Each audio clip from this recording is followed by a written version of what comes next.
Você conhece esse lugar aqui?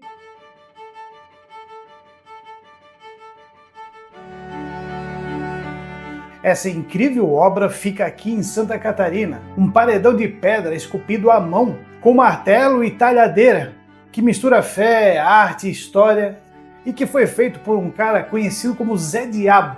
Não, peraí. O cara que só fez obras bíblicas com esse nome de Zé Diabo? É isso mesmo.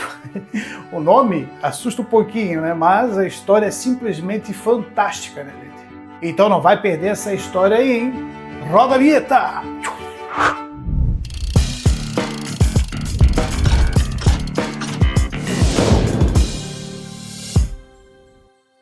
Fala, meus queridos! Tudo certo aí com vocês?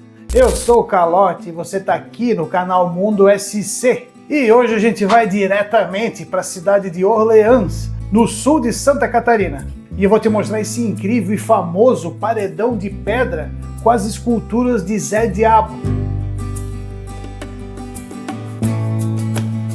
Cara, e é uma das obras mais impressionantes e diferentes que tem aqui no estado de Santa Catarina. E me arrisco até dizer que é uma das mais incríveis do Brasil. Então, se você for novo por aqui, se inscreve aí no canal e ativa o sininho para você ser lembrado, né, de quando sair novos vídeos de histórias, lendas e curiosidades que só o canal Mundo SC pode trazer para você. Vamos para essa história então?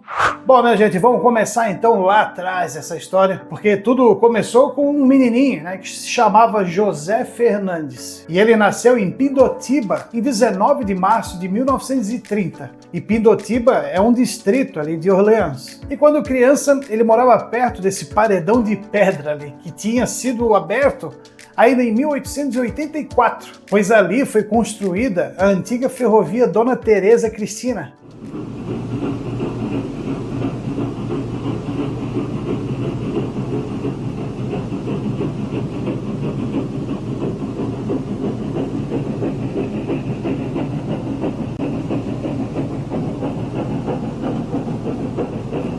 E ele cresceu com aquele paredão de pedra imenso, bem pertinho da casa dele.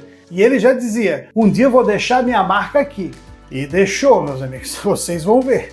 Com o tempo, José Fernandes virou pedreiro, artista, escultor e ganhou o apelido de Zé Diabo. Mas poxa, né? Por que ele ganhou esse apelido, né? Sendo que ele sempre fez pinturas, esculturas e passagens bíblicas. E o apelido surgiu quando o artista foi convidado para pintar uma igreja, a Igreja São Miguel dos Arcanjos, que ficava ali em Grão-Pará. Na época, os fiéis ficaram espantados com o realismo daquele desenho, um retrato que media 2,5 por 5 metros.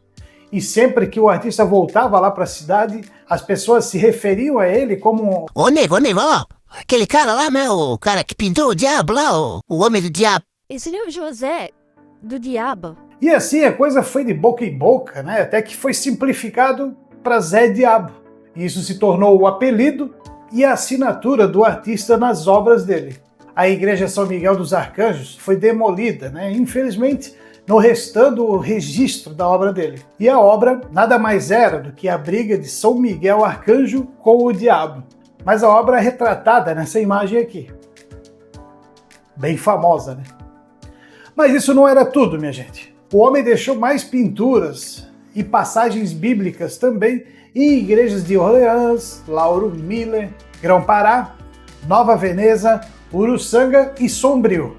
Nos anos 70, o Zé Diabo decidiu transformar aquele paredão de pedra em uma galeria a céu aberto. Foi o momento em que ele decidiu de verdade transformar aquele rochedo em uma tela para suas artes. Mas ele sabia, né, que precisaria de muita ajuda para um projeto tão grande. Afinal, aquele paredão tem aproximadamente 170 metros de comprimento, minha gente. E a altura dele, né, varia bastante também. Foi aí, então, que entrou o padre João Leoni da Lauba, o mesmo que fundou a FEBAV e a Unibave na cidade de Orleans. O padre ele tinha já muito conhecimento em artes, inclusive estudou escultura na Itália. E quando o Zé mostrou a ideia, ele deve ter pensado, né? Meu Deus, mas o que esse homem tá pensando em fazer? Que cara mais louco, cara, querer fazer escultura em pedras. Não, ele não pensou isso não, tá? Ele aceitou na hora o convite. E o resultado dessa parceria? Uma mistura de arte popular com técnica italiana, que deu origem a uma das obras mais incríveis que Santa Catarina já viu. O paredão de pedra de Zé Diabo foi idealizado em 1977 e a obra começou em 1980, com duração total aí com cerca de 8 anos de trabalho. E bota trabalho, né, gente? Você já parou para pensar? Praticamente 8 anos martelando a talhadeira naquelas pedras. É preciso dar valor a essa escultura. É incrível, cara. As esculturas no paredão. No total, o projeto previa 26 painéis esculpidos nas pedras, mas só 9 foram concluídos. E mesmo assim, 3 deles ainda ficaram inacabados por falta de verba. Mas o que foi feito é de cair o queixo.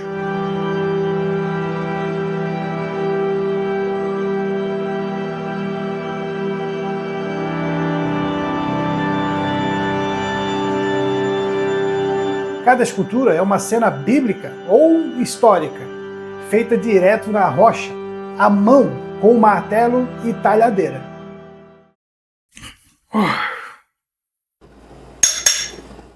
Pensa que é fácil, meu amigo? Não é fácil, não. E isso é uma coisa que eu quero frisar bastante, porque você precisa entender. Tudo foi feito na força do braço, na mão, sem máquinas, sem tecnologia. Só talento, suor e força bruta. Então vamos lá, vamos dar uma olhada aí nos painéis que o Zé Diabo fez. A primeira missa do Brasil. Esse painel, que está inacabado, apresenta detalhes da primeira missa no Brasil.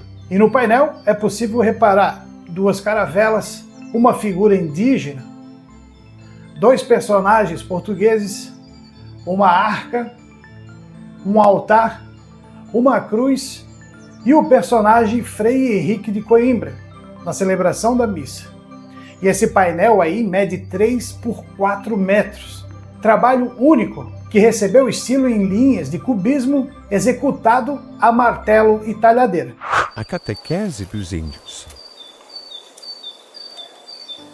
O segundo painel representa a catequese dos índios, com a figura do Padre Anchieta, 5 índios em descanso e uma cruz. Ambos os trabalhos, os painéis 1 e 2, têm a mesma dimensão, mesmo estilo e foram concluídos no ano de 1980. E foi assim, meio que um teste para ver se as pedras aceitariam a arte dele. Ali teve entalhe de até 10 centímetros de profundidade na pedra. A criação do homem. A escultura do painel A Criação do Homem demorou quase 1 ano para ficar pronto. Há uma área de 9 metros quadrados em um entalhe de rocha que varia entre 18 e 25 centímetros. Estilo natural acadêmico em rocha viva de arenito compacto. E as ferramentas usadas? Martelo e entalhadeira. O sacrifício de Abraão. Esse painel representando o sacrifício de Abraão tem como medidas 3,5 e 3 metros, perfazendo um total aí de 10,5 metros quadrados. A profundidade aproximada chega até 20 centímetros na rocha viva, em estilo natural. Cara, 20 centímetros é muita coisa, cara. Pega aí uma régua, aí, uma trena. –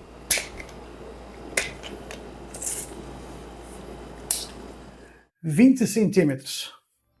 Imagina tu entrar isso aqui numa pedra. Esse era o relevo das artes. E foram esculpidas as figuras de Abraão, Isaac, seu filho e um anjo. Também tinha o cordeiro, né, e o altar do sacrifício de Abraão. O trabalho executado com martelo e entalhadeira. Nada mais. A passagem do Mar Vermelho. O painel A Passagem do Mar Vermelho, com Moisés conduzindo o povo de Hebreus pelas terras do faraó, foi o mais trabalhoso e, consequentemente, o mais bem elaborado. São 50 metros quadrados. 50 metros quadrados, eu falei. E 25 a 30 centímetros de profundidade nas pedras. Espera. Pega a trena de volta. Opa! 30 centímetros, meus amigos. Acha que é fácil? Só no... E aqui, meus queridos, a gente está falando de um painel com 16 figuras, sendo que 9 delas atingem uma altura aproximada de 3,5 metros de altura. A profundidade do entalhe é de 25 centímetros. As demais figuras de menor porte alcançam em média 2 metros de altura. Então ali no primeiro plano foi esculpido Moisés com o seu povo após a travessia do Mar Vermelho, enquanto que no segundo foram retratados os soldados do faraó, que foram tragados pela água do mar, seus cavalos, escudos e armas. Para a execução desse painel, o artista levou mais 2 anos de trabalho, com 3 colaboradores, sendo executado unicamente com martelo e entalhadeira. O Templo do Rei Salomão. E o 6º painel, o Templo do Rei Salomão, representa uma cena do transporte da Arca da Aliança pelos sacerdotes e o rei Salomão, em uma postura ajoelhada diante de seu templo.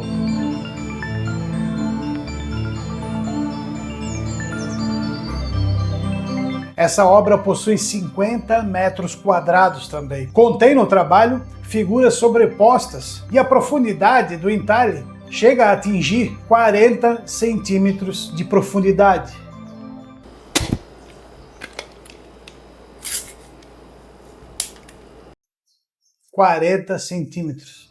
Já pensou? Cara, e sabe o que foi usado como ferramenta para isso aí? Um martelo e uma entalhadeira. O tempo de trabalho para esse painel, para a conclusão dele, foi 2 anos. Vai somando aí. Os 2 últimos profetas do Antigo Testamento.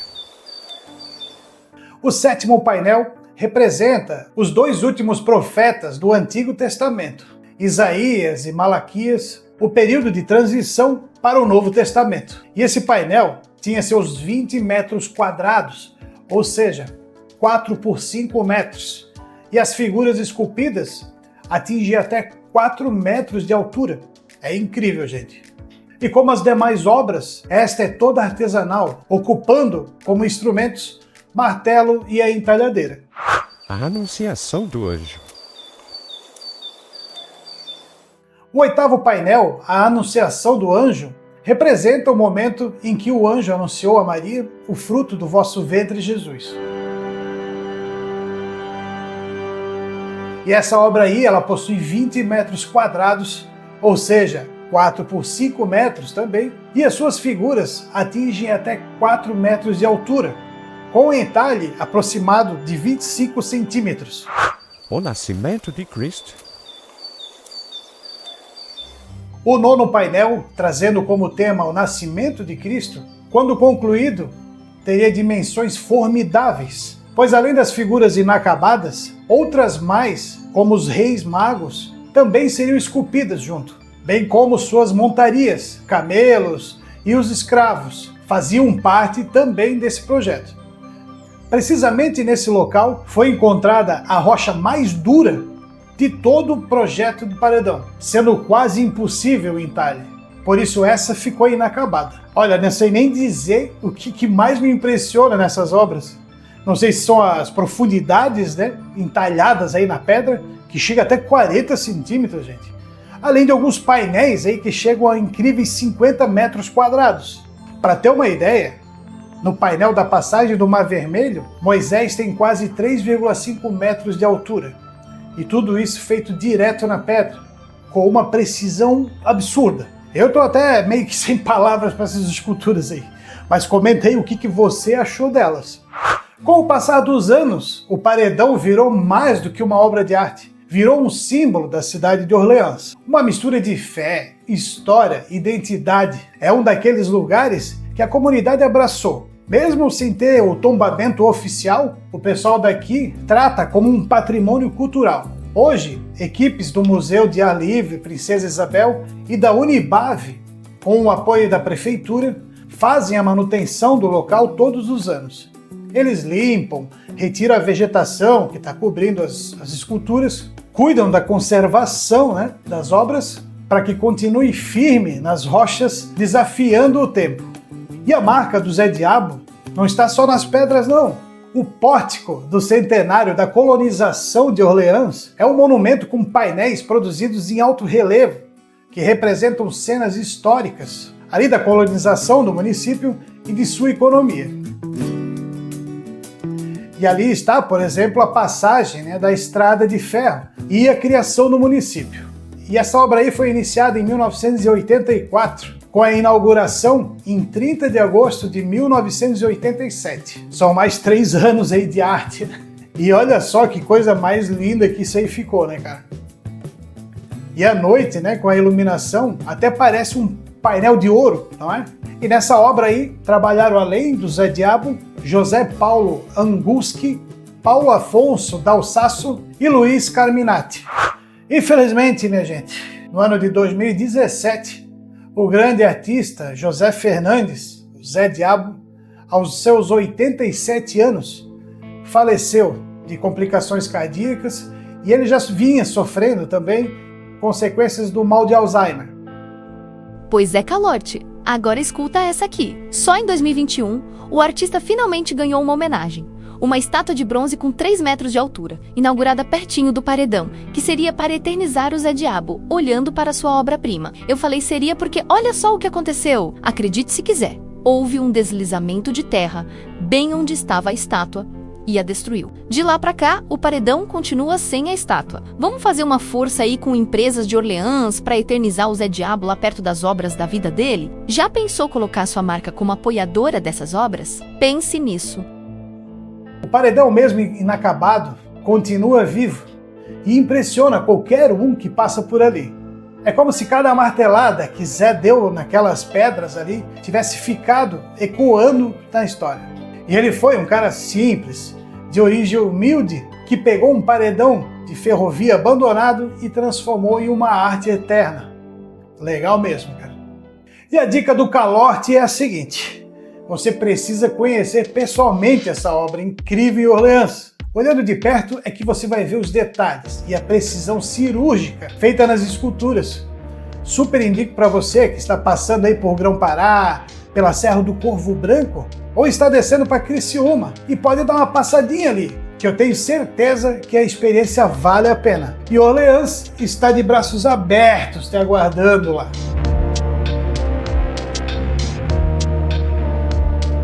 Esse paredão fica nas margens do rio Tubarão e o acesso é gratuito. E o melhor horário para visitar é no final da tarde, se você puder, quando o sol começa a bater nas esculturas e realça cada detalhe da pedra. Mas vale o recado: é um lugar de contemplar para respeitar.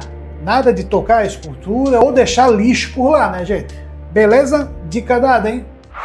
O paredão do Zé Diabo é um lembrete poderoso de que a arte não precisa de luxo para ser grandiosa. Olha só a ideia que ele teve. Idealizou desde pequeno, começou a se preparar, praticar e viver da arte para criar o seu projeto de vida. Às vezes basta uma ideia, um martelo, uma rocha e uma vontade imensa de deixar algo para o mundo.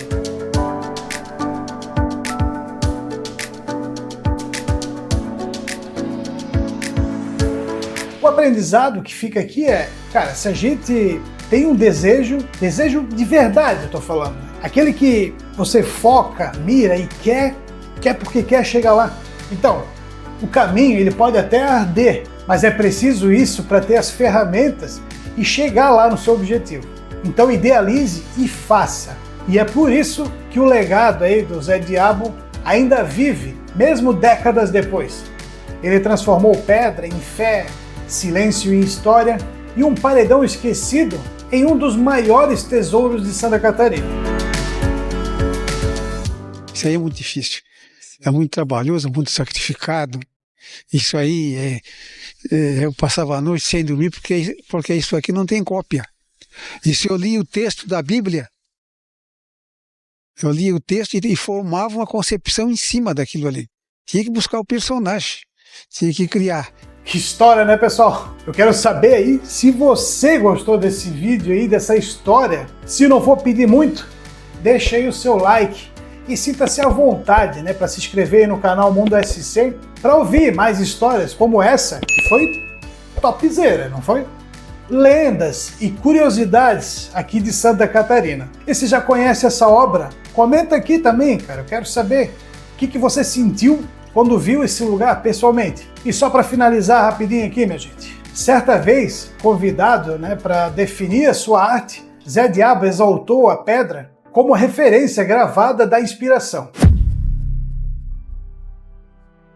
Tentei escrever na areia, não deu certo, a onda apagou tudo. Tentei na água, ela não aceitou, engoliu todas as vírgulas e pontos de interrogação. Experimentei no papel, mas ele se recusou, dizendo que nele só escreviam pessoas letradas.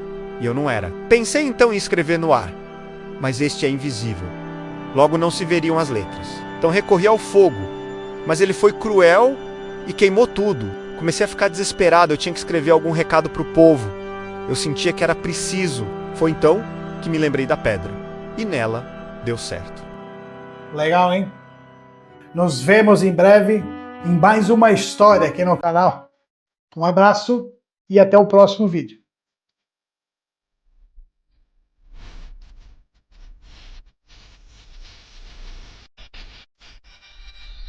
Thank you.